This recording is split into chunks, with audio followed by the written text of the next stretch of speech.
Set number 2 चल रहा था और हम लोगों ने क्वेश्चन नंबर 5 का खा कंप्लीट कर लिया था। चल देते हैं गा पार्ट पे। 5 का गा, तो 5 के गा पार्ट में क्या लिखा हुआ है? y बराबर cos x की power tan x plus x की पावर x का अवकल गुणांक ज्ञात कीजिए। का अवकल गुणांक ज्ञात कीजिए।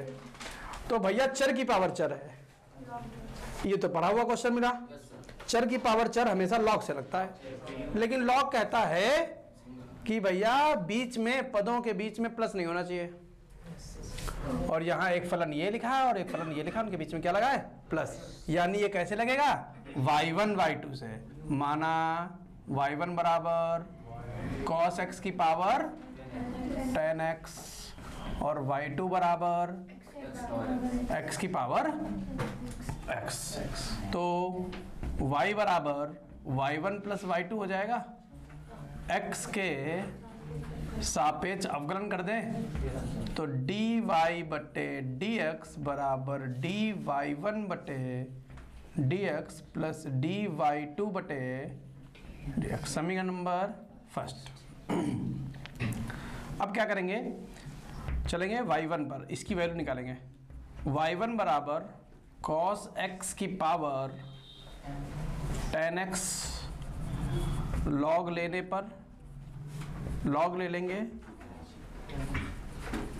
log y1 बराबर log cos x की power tan x। log y1 बराबर tan x into log cos x। ठीक है, अब क्या करेंगे? x के सापेक्ष अवकलन, x के सापेक्ष अवकलन। तो जब x के सापेक्ष अवकलन करें log t 1/t, जिसको t माना उसके अवकलन से गुणा। यहां पर लगेगा फंक्शन इंटू फंक्शन। प्रथम पद द्वितीय का अवकलन log t का 1/t, जिसको t माना उसके अवकलन से गुणा। cos x का माइनस साइन x प्लस द्वितीय पद प्रथम का अवकलन log cos x और tan x का sec स्क्वायर x। तो dy1 बटे dx बचा लेंगे, बटे का y1 वहां गुणे में चला जाएगा। ब्रैकेट में ये भी tan लिखा हुआ है, ये भी tan लिखा है, माइनस tan स्क्वायर x हो जाएगा plus sec square x into log cos x। Clear है? y1 की अगर वैल्यू पुट कर दें तो ये हमारा dy1 बटे dx का मान आ जाएगा। y1 की वैल्यू है कितनी? cos x की power tan x minus tan square x plus sec square x log cos x। Clear है? अब चूंकि y2 बराबर कितना है? x की पावर x, तो इसको भी log लेकर हल करेंगे। log लेने पर log y2 बराबर log x की पावर x। log y2 बराबर x log x। x के सापेक्ष अवकलन log t का 1/t, जिसको t माना उसके अवकलन से गुणा dy2 बटे फंक्शन इंटू फंक्शन। प्रथम पद द्वितीय का अवकलन प्लस द्वितीय पद प्रथम का अवकलन, ये कट जाएगा dy2 बटे dx बट्टे का y2 वहाँ गुणे में चला जाएगा, बट्टे का y2 गुणे में चला जाएगा, जिसकी वैल्यू कितनी है x की पावर x। चलो अभी रखेंगे 1 प्लस log x, तो dy2 बटे का मान आ जाएगा, ये y2 है, y स्क्वायर नहीं है, y2 x की power x 1 plus log x। ये आ गई वैल्यू हमारी dy2 बटे dx की, और ये वैल्यू क्या की आ गई dy1 बटे dx। समीकरण फर्स्ट से, समीकरण फर्स्ट देखिए, dy बटे dx का मान आ रहा है, dy बटे dx का मान आ रहा है dy1 बटे dx, जो ये लिखा हुआ है cos x की power 10x minus tan square x plus sec square x into log cos x, plus लगाकर ये वाली वैल्यू x की पावर x ब्रैकेट में 1 प्लस log x। ये फाइनल आंसर आ गया। काफ़ी आसान क्वेश्चन था, पढ़ा हुआ। चलिए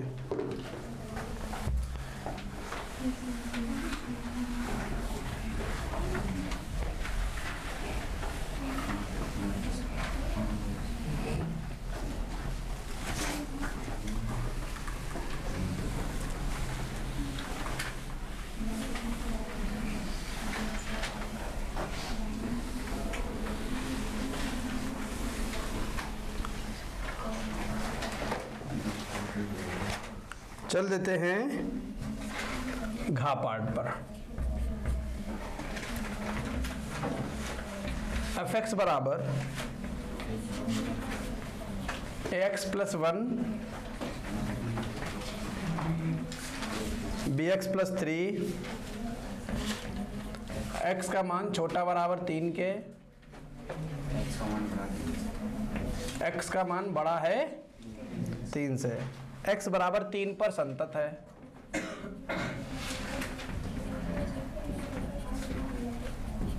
तो a और b के मान बताओ। तो a और b के मान बताने के लिए सबसे पहले यहाँ पर ये समझना है कि भैया हम ले लेंगे LHL, जिसका कॉन्सेप्ट होता है limit x tends to 3 negative कौन fx। एक अपने पास से वैल्यू लेकर आते हैं h टेंस टू 0, जो लगभग 0 के बराबर है। Function 3 minus h, function 3 minus h, 3 में अगर आपने छोटा सा भी हिस्सा घटा दिया तो वो हो जाएगा 3 से छोटा, और 3 से छोटा होते ही फलन हमारा x प्लस 1 के रूप में हो जाएगा, यानी लिमिट h टेंस टू 0। ये वैल्यू उठाकर यहाँ रख देंगे, a ब्रैकेट में 3 माइनस h प्लस 1, h की वैल्यू उठा के 0 रख दीजिए। तो जब 0 रख दोगे तो बन जाएगा 3 में से 0 गया 3 a प्लस 1, 3a प्लस 1। ये तो कहानी थी LHL की। ऐसे ही कहानी काहे की चलेगी RHL की। Limit x tends to 3 positive fx, तो limit h tends to 0 f 3 plus h, 3 plus h। 3 में आपने अगर कुछ भी जोड़ा तो वो 3 से बड़ा हो जाएगा, और 3 से बड़े होने के लिए फलन ये बन जाता है। तो लिमिट h टेंस टू 0, यहाँ रखेंगे b और x का मान है 3 प्लस h प्लस 3, 0 रख दीजिए, 3 plus 0 3, 3b plus 3, 3b plus 3। अब लिखेंगे चूंकि x बराबर 3 पर फलन संतत है, क्योंकि x बराबर 3 पर फलन कैसा है? संतत है। इसलिए x बराबर 3 पर फलन संतत है, इसलिए LHL बराबर LHL बराबर RHL। LHL का मान कितना है? 3a + 1 3b + 3, तो बन जाएगा 3a - 3b बराबर 2। ये आ गया हमारा संबंध, ठीक है ना। उसने कहा a और b के मान बताओ, तो जो a और b के मान संभव नहीं है। एक बात और बता दो, मान बताना, a और b के मान बताना संभव नहीं है। क्यों नहीं संभव है? क्योंकि बेटा a और b के मान कैसे आएंगे? युगपत समीकरण बन गया, जोड़ा चाहिए होगा। इसको हल करने के लिए क्या चाहिए होगा? जोड़ा। तो 3a - 3b बराबर 2, एक ऐसी और कंडीशन होती तो हल कर पाते, जो है नहीं। तो हम क्या कह देंगे? संबंध तो हम बता सकते हैं, लेकिन एक्चुअल मान नहीं बता सकते। चलिए चलेंगे अगले पार्ट पर।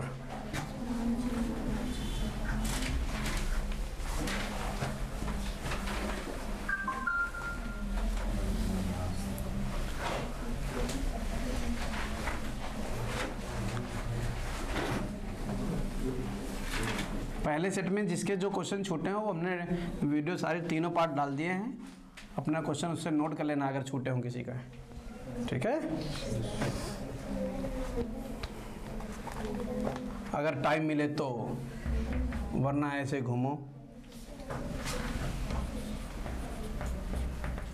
fx बराबर 4x³ - 6x² -72x + 30।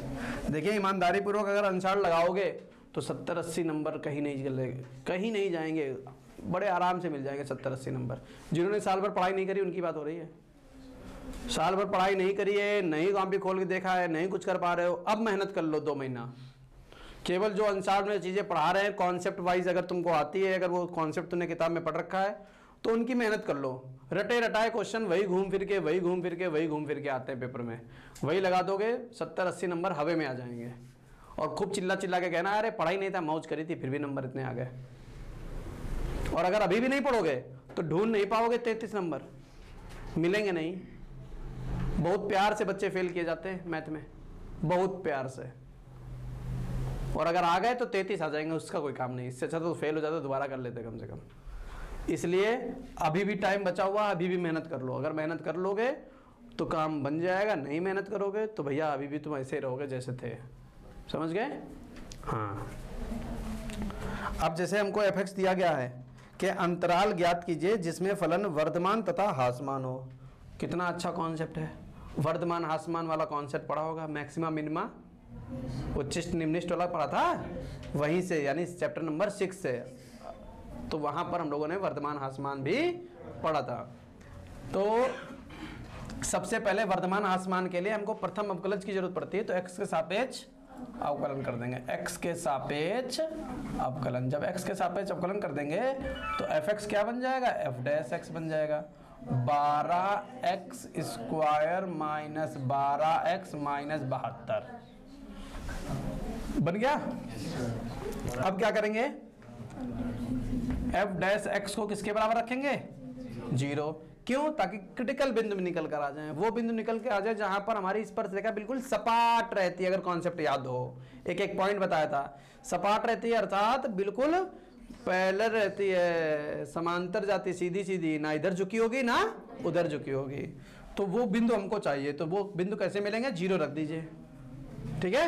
0 रख दोगे तो भैया जैसे 0 रखोगे तो यहां से हमको वो बिंदु मिलेंगे 12x² - 12x - 72 बराबर 0। साफ साफ दिख रहा है, 12 से भाग हो रहा है तो x² - x -6 बराबर 0, क्योंकि 12 से भाग किया है, ठीक है। अब x² - 3 - 2 × x - 6 बराबर 0, x square minus 3x plus 2x minus 6 बराबर 0, x common x minus 3 x minus 3 0, x minus 3 x plus 2, हाँ यक्स तो एक्स था, मतलब यक्स यम है यम है, यक्स माइनस 3 बरोबर 0, यक्स बरोबर 3, यक्स प्लस 2 बरोबर 0, यक्स बरोबर -2। ये वो दो बिंदु आ गए जो क्रिटिकल बिंदु हैं, जहां पर ना वर्धमान है ना ह्रासमान है, समझ गए? तो इनको हम बना लेते हैं अपनी संख्या रेखा पर। बनाया, यहां आ गया -2, ये है -∞, ये है 3 और ये है ∞।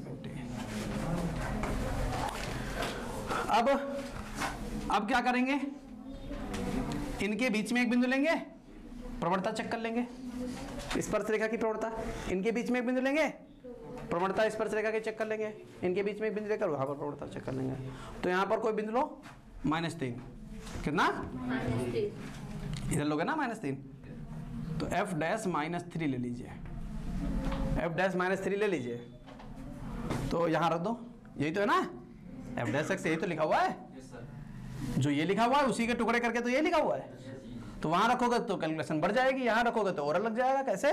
-3 -6 और -1, -6 -1 +6। नहीं समझे? क्लियर?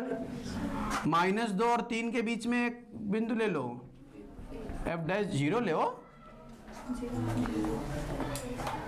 -3 + 2 -6, ठीक है?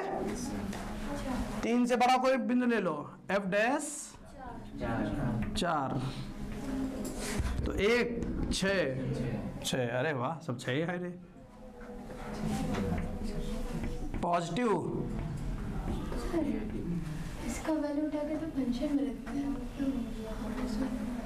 प्रवणता में रख दो। नहीं, जैसे कि जो वैल्यू निकालते हैं, जो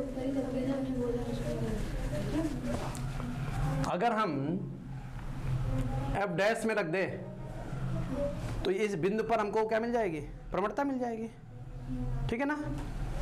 और अगर हम प्रवणता में रख देंगे तो हमको प्रवणता का स्लोप मिल जाएगा, यानी ये पता चल जाएगा प्लस में आएगा। प्रवणता में ये क्या है? f डैश x क्या है? स्पर्श रेखा की प्रवणता। और अगर स्पर्श रेखा की प्रवणता में कोई वैल्यू रखेंगे तो उस बिंदु पर एक्चुअल उस बिंदु पर हमें को मान मिल जाएगा। तो उस बिंदु पर अगर हमारा पॉजिटिव आ जाएगा तो प्रवणता कैसी है? पॉजिटिव, यानी इधर झुकी हुई है, अगर निगेटिव है तो इधर झुकी हुई है, ठीक है ना? तो f डैश -3 तो कैसा हो गया? पॉजिटिव, f डैश 0 निगेटिव, और f डैश 4 पर कितना आया है? फिर से पॉजिटिव आया। तो यहाँ पर आया है पॉजिटिव, यहाँ पर आया है निगेटिव, और यहाँ पर आया है पॉजिटिव। तो जब पॉजिटिव होती है तो वर्धमान, और जब निगेटिव है तो ह्रासमान। तो पहला पार्ट वर्धमान का अंतराल है ना, तो पहला वर्धमान का कौन सा है? -∞, -2 यूनियन 3 से इन्फिनिटी। क्लियर? ये हमारा हो गया दूसरा आंसर। ये पहला आंसर था, दूसरा आंसर का मांग रहा है? ह्रासमान। ह्रासमान कहाँ से कहाँ तक है? -2 से 3 के बीच में हमारा ह्रासमान है, ठीक है ना? चलिए, छठे का पार्ट, क्या क्वेश्चन कुछ बदला है या सेम टू सेम पीछे वाला है? x और y dy सब सेम है? हाँ, मिला लीजिए एक बार। tan inverse y minus x same है, तो सातवें का खा पार्ट सेट नंबर 1। इतना ही लिखना है खाली हमको।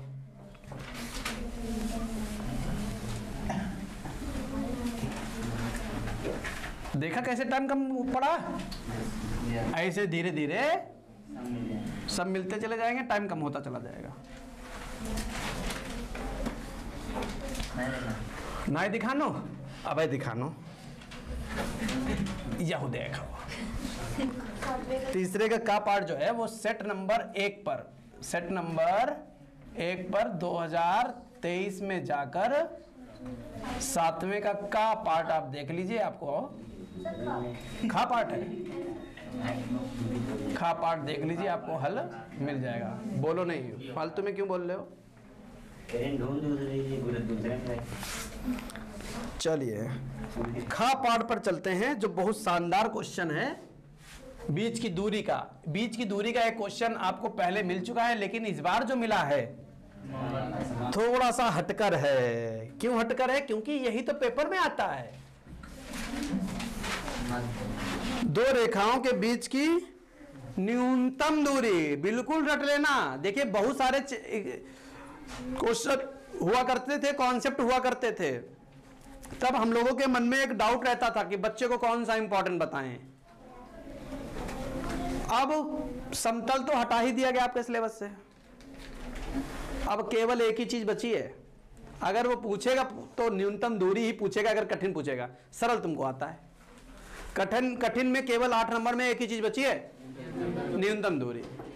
वो तुम रट लोगे तो पूरा चैप्टर का कोई भी क्वेश्चन आएगा तुम फटाक से अपना आंसर बता सकते हो।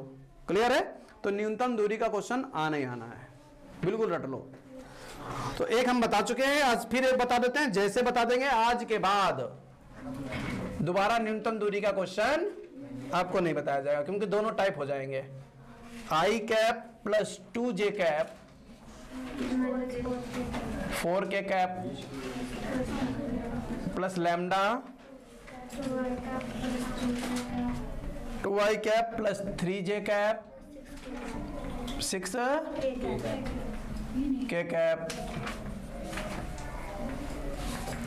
दूसरी रेखा है r वेक्टर बराबर 3i cap minus 5k cap 2i cap plus 3j cap plus 6k cap. हमने कहा था न्यूनतम दूरी का कोई भी क्वेश्चन आए, सबसे पहला काम b1 b2 जरूर चेक कर लेना, यानी लैम्डा और म्यू के साथ में जो सदिश लिखे हुए हैं उनको जरूर चेक कर लेना। कहीं ऐसा तो नहीं वो दोनों एक जैसे हों, एक जैसे होने के साथ में कहीं ऐसा तो नहीं वो समान गुणांक के हों, अर्थात उनके गुणांक समानुपाती हों। यहां हो 1 2 3 और यहां हो 1 दूना 2 2 दूनी 4 3 दूनी, तो ऐसे भी होंगे तब भी वो समांतरी माने जाएंगे। नहीं समझ पाए बात को?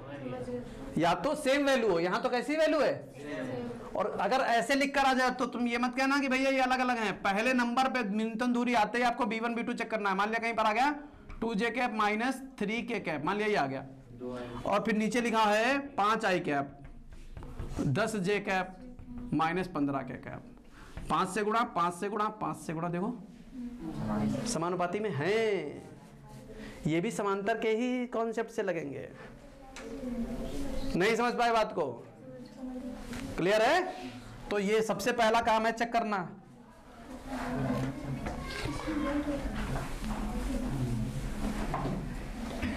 तो इसमें क्या करते हैं, सबसे पहले वैल्यू निकाल लेते हैं। a1 वेक्टर निकाल लो, i cap plus 2j cap 4k cap. a2 vector निकाल लो, 3i cap plus 3j cap minus 5k cap. अब b1 नहीं निकालते हैं, केवल b वेक्टर, क्योंकि b1 b2 अगर कम ही नहीं, जो दोनों एक जैसे हैं, तो केवल b vector 2i cap plus 3j cap plus 6k cap. फिर हमको चाहिए होता है यहाँ a2 माइनस a1। हाँ इसमें गुणांक सेम है, जब गुणांक अलग अलग, कोई भी ले लो, कोई भी ले लो, कोई भी ले लो, कोई भी ले लो, चाहे जो आपने अभी जैसे बेटा कोई भी ले लो, इसमें नहीं, हम उसमें बता रहे हैं, हम भी वही हैं। ठीक मिल गया। चाहे 1 1 वाला ले लो, चाहे 5 5 वाला ले लो, कोई भी ले लो। समझ गए?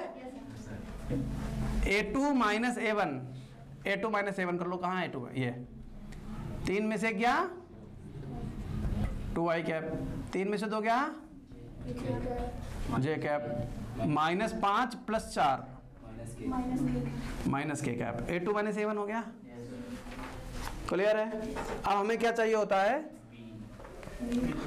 हमें चाहिए a2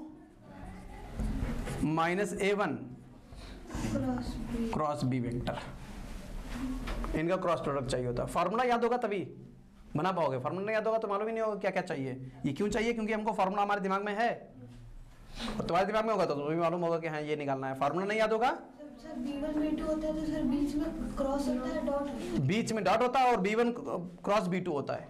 सर जब मतलब समांतर वाला फॉर्मूला लगता है तो बीच में क्रॉस लगता है। तब क्योंकि केवल वो b1 ही है इसलिए यहाँ पर b1 क्रॉस b2 है नहीं, इसलिए बीच में क्रॉस हो जाता है। दोनों फार्मूले एक साथ रख के कॉपी में और दोनों को बार बार देखो, फिर देखो फिर देखो फिर देखो फिर देखो, अंतर दिख जाएगा। और एक होगा यहाँ, आज एक को आज पढ़ोगी, एक को 10 दिन बाद पढ़ोगी तो लगेगा दोनों एक जैसे हैं। दोनों फार्मूले, दोनों क्वेश्चन 7 पहला सेट लगा हुआ है, उसमें क्वेश्चन लगा हुआ है, उसमें सूत्र लिखा हुआ है, और अभी फिर तुम लगाने जा रहे हो। इसको भी कॉपी पर लिखोगे, अगर नहीं लगाया तो लिखोगे तो फिर पन्ना पलट के देख लेना दोनों एक साथ में, दोनों में अंतर मिल जाएगा तुरंत। तो a2 - a1 cross b vector. अब इनका क्रॉस प्रोडक्ट चाहिए, क्रॉस प्रोडक्ट निकालने के लिए सारणिक चाहिए, i cap, j cap, k cap. पहले a2 - a1 लिख दो, है 2 1 -1,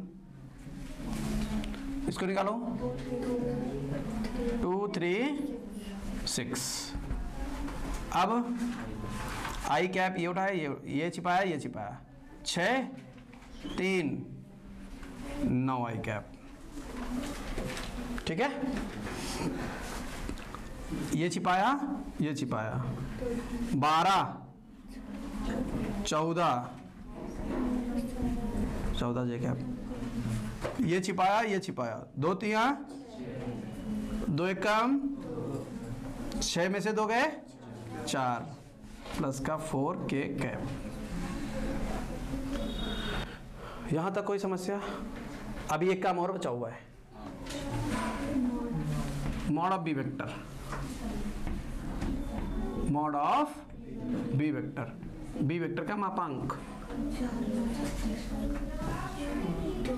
4 9 36 36 40 49 7। मॉड ऑफ बी वेक्टर का मान कितना आ गया? 7। फॉर्मूला, बीच की दूरी d बराबर whole mod a2 minus a1 cross b vector का मापांक बटे मॉड ऑफ b वेक्टर का होल मॉड। d बराबर होल मॉड ये हो गया, a2 minus a1 cross b vector ये लिखा हुआ है, इसका हमें क्या चाहिए? मॉड, इसका भी मॉड चाहिए, तो अंडर रूट नो नेम 81, 14 का 196, 4 का 16, इसका निकाल चुके हो कितना? 7। ये भी पहले निकाल सकते थे, हाँ 93, तो रूट 293 बटे 7 मात्रा का आ रहा है आंसर। क्या समझ में आया? क्लियर है कि नहीं क्लियर है? बहुत इंपॉर्टेंट है ये, मान चलिए पके पकाए 8 नंबर हो गए। अब तुमको 33 की लड़ाई नहीं करनी है, 25 की लड़ाई करनी है, समझ रहे हो? इसलिए ईमानदारी पूर्वक पढ़ो, ये हमारा वादा है। देखो कुछ लोग तुरंत, तुमने देखा होगा कि जैसे जैसे अभी अंशार्ट चलेगा वैसे वैसे तुम्हारी संख्या कम होती चली जाएगी। ना पढ़ने वाले हैं वो तुम 75 बहाने बता देंगे, अरे भाई पढ़ाओ कुछ नहीं, टाइम पास है उतना तो हम घर में कर लेंगे। घर में तुम कुछ नहीं करोगे, तुम्हें बैठना तुम बैठ जाओ, ये मत सोचना कि हम ये कह रहे हैं कि हाँ तुम आते रहो, कतई ना हो। तुम्हें नहीं पढ़ना है तुम बिल्कुल मत आओ, लेकिन ये मान के चलिए तुम आओगे तो तुम्हारा भला होगा दुगना, इस बात से कि तुम घर में बैठोगे। क्योंकि घर में बैठ के तुम क्या कह दोगे? अरे जो पढ़ाएंगे वो तो हम सेट अपने आप लगा लेंगे, यूट्यूब पर वीडियो डालेंगे वो तो हम देख ही लेंगे, वो तुम कुछ नहीं कर पाओगे। वो केवल तुम अपने मन में एक कहानी बनाकर अपने आप को घर में बैठा जरूर लोगे, इसके अलावा तुम कुछ नहीं कर सकते, कुछ भी नहीं कर सकते। इसलिए तुम्हारा फर्ज है, तुम अपने प्रति ये भावना कभी मत लाना कि हम घर में बैठ जाएंगे तो ज्यादा नंबर आ जाएंगे, कतई नहीं। आखिरी दिन तक हम तुमको पढ़ाएंगे, आखिरी समय तक पढ़ाएंगे, और तुम आते रहोगे, तुमको रोज ना रोज 2-4 नंबर तुमको प्लस ही दिखाई देंगे अपने। और एक समय ऐसा आएगा तो तुमको खुद कहोगे कि हाँ 90 प्लस हम जा रहे हैं। इसलिए बस मेहनत करते रहो, कोशिश ज्यादा लगाना ही नहीं है। पहली साल ऐसा हम कर रहे हैं कि हम अनसर्ड के हर क्वेश्चन बता रहे हैं, ये भी समझ लेना, वरना हर क्वेश्चन हमने कभी नहीं पढ़ाया है। जो बच्चे डाउट पूछते हैं केवल वही पढ़ाते हैं। पहले का पूछोगे तो बताएंगे, नहीं पूछोगे तो नहीं बताएंगे। अब तक कम से कम 4-5 सेट करा दिए होते हैं, लेकिन तुम्हारी पोजीशन, तुम्हारी स्थिति देख कर हमें ऐसा करना पड़ रहा है, समझ रहे हो? इसलिए फायदा उठा लो।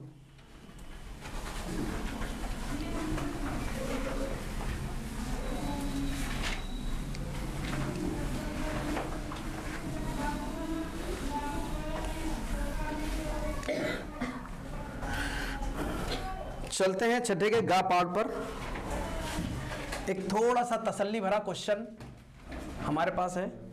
देखें, अभी तुम कोई आंसर हमको दिखा रहा था उधर राजीव वाला, देखें।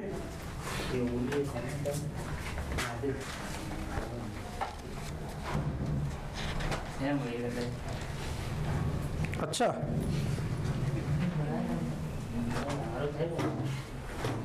हाँ, तो पहुंच गए हम लोग गा पार्ट पर। एक पासे को 3 बार फेंका जाता है तो प्रायिकता ज्ञात कीजिए जब प्राप्त अंकों में से एक अंक विषम संख्या हो। एक अंक विषम संख्या हो। अब अगर तुम बेसिक तरीके से गए छोटे क्लास का कि चलो बना लेते हैं प्रतिदर्श 1 1 1 1 1 1 2 1 1 3 1 1 4, तो क्वेश्चन नहीं लगा सकते। इसलिए यहां पर एक बात तुमको यह समझनी है, तुमको यहां पर चलना पड़ेगा। एक दिन हमने प्रायिकता में क्लास ली थी, उसमें हमने तुमको बताया था कि कैसे कैसे आप प्रायिकता निकाल सकते हो। खोटा सिक्का, बेईमान सिक्का, ईमानदार सिक्का बताया था। बेसिक्स जो फॉर्मूला हम लोगों ने पढ़ रखे हैं वो ईमानदारी के लिए पढ़ रखे, कभी बेईमानी के लिए नहीं पढ़ रखे। तो उसी चीज का प्रयोग करके यहाँ पर प्रायिकता का क्वेश्चन हम लोग आसान बनाएंगे और उसको लगाएंगे। कैसे, समझना ध्यान से। एक पासे को 3 बार फेंका जाता है, प्रायिकता ज्ञात कीजिए जब प्राप्त अंकों में से एक अंक विषम हो। एक अंक विषम हो, या तो पहला या दूसरा या तीसरा। प्रश्न ऐसा भी बनता है कि कम से कम एक अंक विषम हो। तो प्रश्न ध्यान से पढ़ लेना। इसीलिए हमने दूसरे आंसर में देखा कि क्वेश्चन ऐसा तो नहीं गलत छपा हुआ है, तो यहां पर केवल एक अंक विषम चाहिए। तो सबसे पहले आप पासे में बताएं अंक कौन कौन से होते हैं वो देख लीजिए। पासे की बात हो रही है तो पासे में अंक होते हैं 1 2 3 4 5 6। कॉन्सेप्ट लगा के लगाएंगे क्वेश्चन ताकि छोटा लगे। इसमें विषम संख्या कौन कौन सी है? तो प्रोबेबिलिटी ऑफ विषम, प्रोबेबिलिटी ऑफ विषम ई बना दे, इवन, हाँ इवन ऑड कर दे। तो विषम को हम लोग बोलते हैं ऑड। प्रोबेबिलिटी ऑफ ओ कितनी? ए विषम संख्या 1 2 3 है, कितने में से? तो प्रोबेबिलिटी ऑफ ऑड नंबर की प्रायिकता आ गई 1/। Probability of sum even number, फिर से 3 सम है 1/2। उसने कहा पासे को 3 बार उछाला गया है और एक विषम संख्या प्राप्त होने की प्रायिकता, ठीक है ना? तो लिखेंगे एक विषम संख्या, एक विषम संख्या प्राप्त होने की प्रायिकता। समझिए, समझना कैसे कैसे।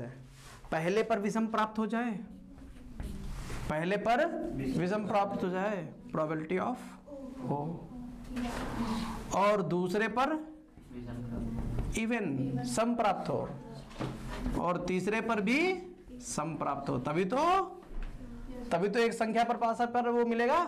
क्या ये कहानी समझ में आई?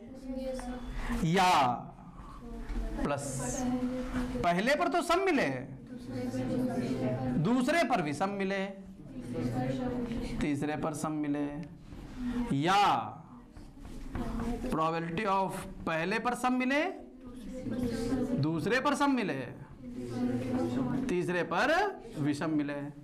देखो नहीं बनेगा ये, लगा दीजिए 1/2, 1/2, 1/2, 1/2, 1/2, 1/2, 1/2, 1/2, 1/2, 1/8, 1/8, 1/8। कईयों बच्चे छोड़कर आते हैं ये प्रश्न, क्योंकि वो सोचते हैं चलो वैसे लगा लेते हैं 111, 112, 113। नहीं लगेगा, फंस जाएगा क्वेश्चन। समझ गए? चलिए, छठे का घा पाठ हम लोगों को नहीं करना है। वैसे तो हम लोगों का चैप्टर जो है ये समाकलन के अनुप्रयोग का क्वेश्चन है, लेकिन इस बार, पहले क्वेश्चन हुआ करते थे, इस बार हमारे सिलेबस से हटा दिया गया है। 2 ग्राफों से घिरी हुई, 2 वक्रों से घिरी हुई आकृति को हटा दिया गया है। समझ गए? अब हम लोगों के सिलेबस में केवल एक सिंगल आकृति वाले क्वेश्चन बचे हुए हैं और रेखा है। ठीक है ना? चलते हैं अगले पार्ट पर।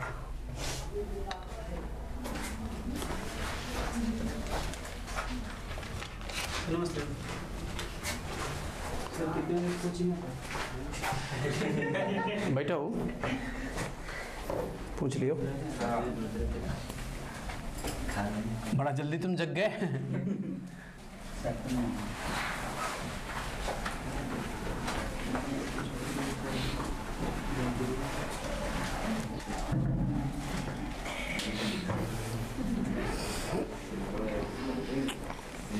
तो घा पाठ हम लोगों का आउट ऑफ सिलेबस है।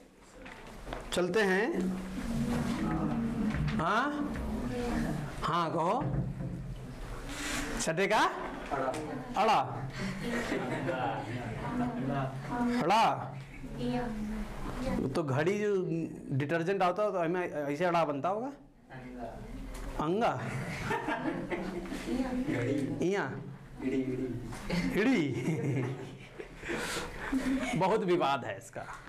ठीक है, बहुत विवाद है, कोई बता ही नहीं पा, अपवाद नहीं, विवाद बहुत है, बता ही नहीं पा रहा कोई कि ये है क्या। ठीक है, बताना पता करके क्या है ये। अड़ा है, अड़ा है, अड़ा कैसे है? अच्छा ये क्या है? और फिर ये क्या है? ये अड़ा है। घड़ी में ऐसे लिखा जाता है, अड़ा घड़ी। समझ गए? अब ये तुमको पता करके बताना ये क्या है। इया,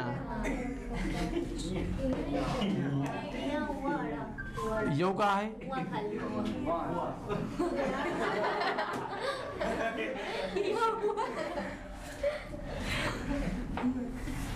फिलहाल हमने तो ये पढ़ते हुए सुना है कि रांची खाना से जब भी हम निकलते हैं तो अंदर से आवाज आती काका गागा अंगा।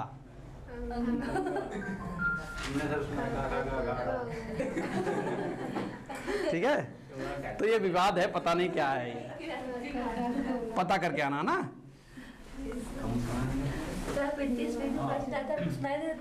हाँ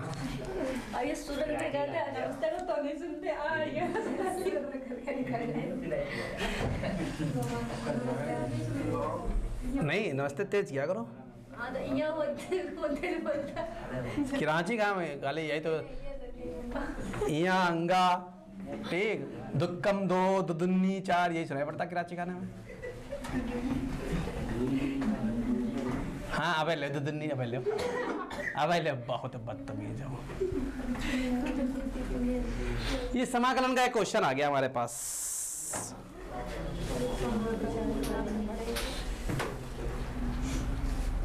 बहुत ध्यान से समझना है, क्वेश्चन बहुत ज़्यादा कठिन नहीं है।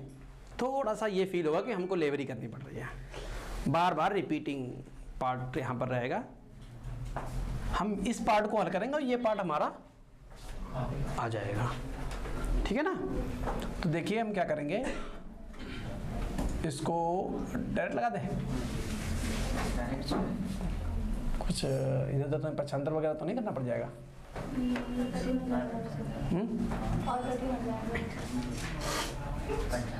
ऐसे लगाते हैं ना, डायरेक्ट लगाते हैं। समाकलन log x into D X, समाकलन 1/log x का whole square into D X. इसको मत टच करना, केवल ये समाकलन log x into 1 D X 1/log x का whole square into D x.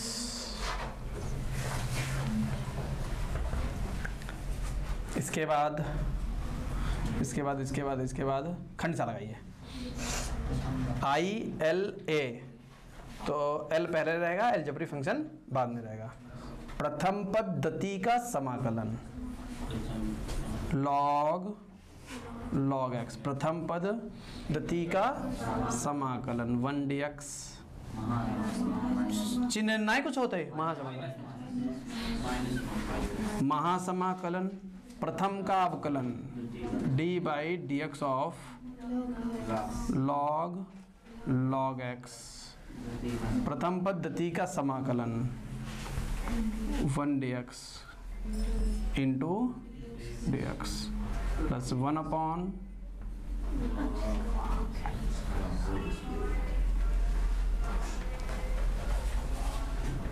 तो 1 dx का x बन जाएगा x log x माइनस समाकलन log t 1/t, जिसको t माना उसके अवकलन से भाग गुणा, अवकलन कर रहे हो तो log x का 1/x, 1 dx का x इंटू dx प्लस समाकलन 1/log x का होल स्क्वायर इंटू dx। ये x और ये x कटेगा, x log x माइनस समाकलन 1/log x, केवल इतनी तो बचा है।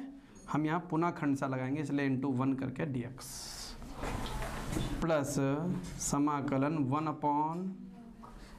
1/log x का होल स्क्वायर इंटू dx। चलिए इधर लेकर चलते हैं क्वेश्चन को।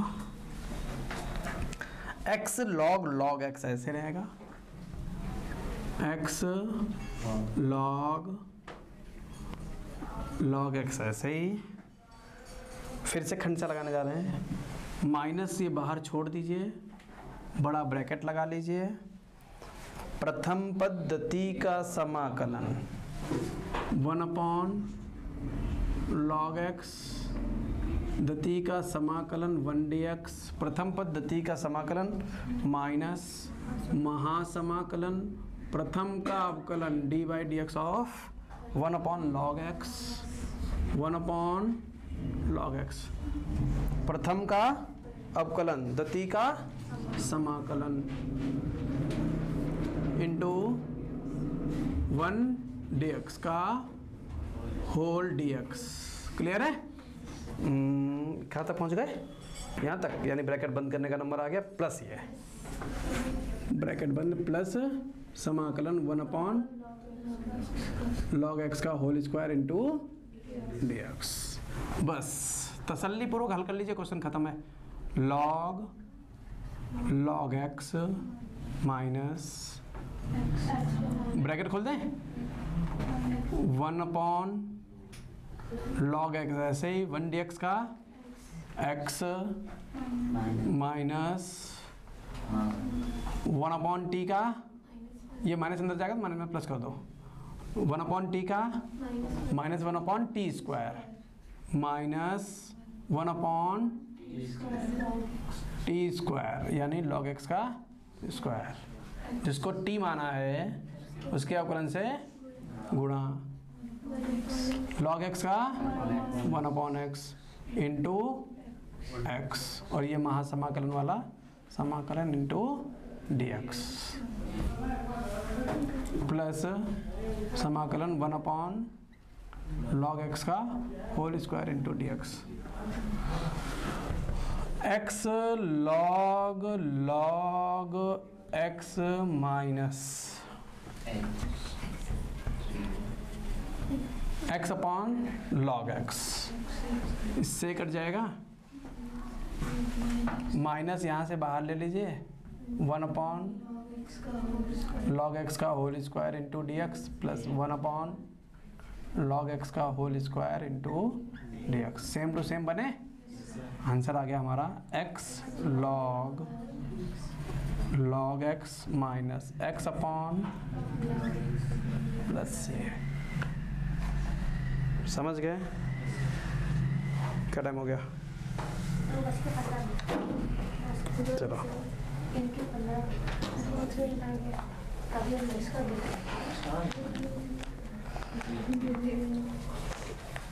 ठीक है, इतने रखो बिना, कल चालू करते हैं अगला पार्ट। अच्छे अच्छे क्वेश्चन है इधर, बहुत शानदार शानदार क्वेश्चन। अब तुमको हम बताएं, वादे के साथ एक बात तुमको बता दें, अगर तुमने केवल ये पन्ना भी रट लिया ना क्वेश्चन का, ये पन्ना समझ गए, तो तुम पास। इतनी दम है, इतने इंपॉर्टेंट क्वेश्चन इसमें लिखे हुए हैं। 7वें का part a² minus 4a plus i² equation वाला क्वेश्चन आना ही आना है, चाहे 5 नंबर में आए चाहे 8 नंबर में आए। 3 वाला आएगा तो 8 नंबर में, और अगर छोटा वाला आएगा तो 5 नंबर में। ठीक है, खा पार्ट सुन लो, हम सारी बात बता रहे थे। 7वें का खा पार्ट आवी वाले क्वेश्चन है, समीकरण हल करना आना ही आना है, 8 नंबर ये तुम्हारे पक्के हो गए, कोई रोक नहीं सकता। 8वें का उच्चतम मैक्सिमा मिनिमा रैखिक प्रोग्रामन पढ़ा है, वहां से एक क्वेश्चन आने आना है, फिलहाल 5 नंबर में आता है, इसलिए 5 जोड़ना। 8 आ जाए तो तुम्हारे लिए बोनस 3 नंबर के, लेकिन 5 नंबर में आता है, इसमें 4 नंबर का है। ठीक है, प्रगुण का एक क्वेश्चन तुमको मिलना ही मिलना है। सबसे ज्यादा प्रगुण का जो क्वेश्चन कठिन है वो लिखा हुआ है 8वें के खा पार्ट में। इससे ज्यादा कठिन प्रगुण का कोई क्वेश्चन नहीं लगता बच्चों को, समझ गए ना? तो अगर तुमने इस 8वें का खा तुमने तैयार कर लिया, तो ऐसे तुम बहुत सारे क्वेश्चन अपने आप ऑटोमेटिक इसके बीच में आ जाते हैं, मेथड बनते हैं कि वो तुम्हारे लग जाते हैं। और अगर 8वें के खा वो उसकी का की सेकंड पार्ट की बात करें, तो ये तुम्हारे 5 नंबर का एक क्वेश्चन बन जाता है। प्रगुण लगाओ, कट जाता है, 8 नंबर 4 नंबर में है, तुम्हारा 5 नंबर में आएगा। कौन सा? 8वें के का सेकंड पार्ट जो बता रहे हैं, इसमें प्रगुण लगाकर क्या करना होता है, काट जोड़ देना होता है, दोनों कट कर 1 बन जाएंगे। 1dx का x आंसर π/2 रखे और 2 उधर बटे जाए, π/4 आंसर बनता है इसका, रटा पड़ा हुआ है बिल्कुल। 9वें का पार्ट तो ठीक ठाक क्वेश्चन है, उतना ज्यादा मजेदार नहीं है, लेकिन उसके नीचे 9वें का खा का जो सेकंड पार्ट है, खा का सेकंड पार्ट अवकल समीकरण का निश्चित है पेपर में 5 नंबर या 8 नंबर में आने जाना है। IF समझ गए? तो देखिए इतने इंपॉर्टेंट क्वेश्चन इसमें लिखे हुए हैं, यही क्वेश्चन आएंगे, यही। विश्वास ना मानो, लिख लो आज की बात हमारी, लिख लो कॉपी पर और अपना पेपर मिला लेना। ना आए, जितनी फीस जमा करे उसके 4 गुना पैसा वापस, आ गए तो 8 गुना तुमसे पड़ेंगे। हाँ।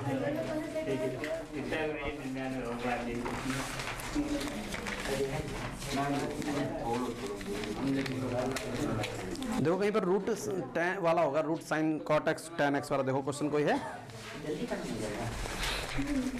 tan x cot x वाला, देखो कहीं से मिला?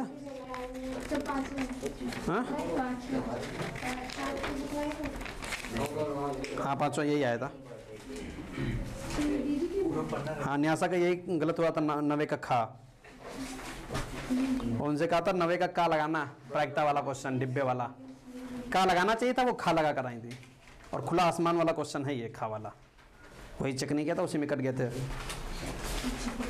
वरना 100 में 100 होते।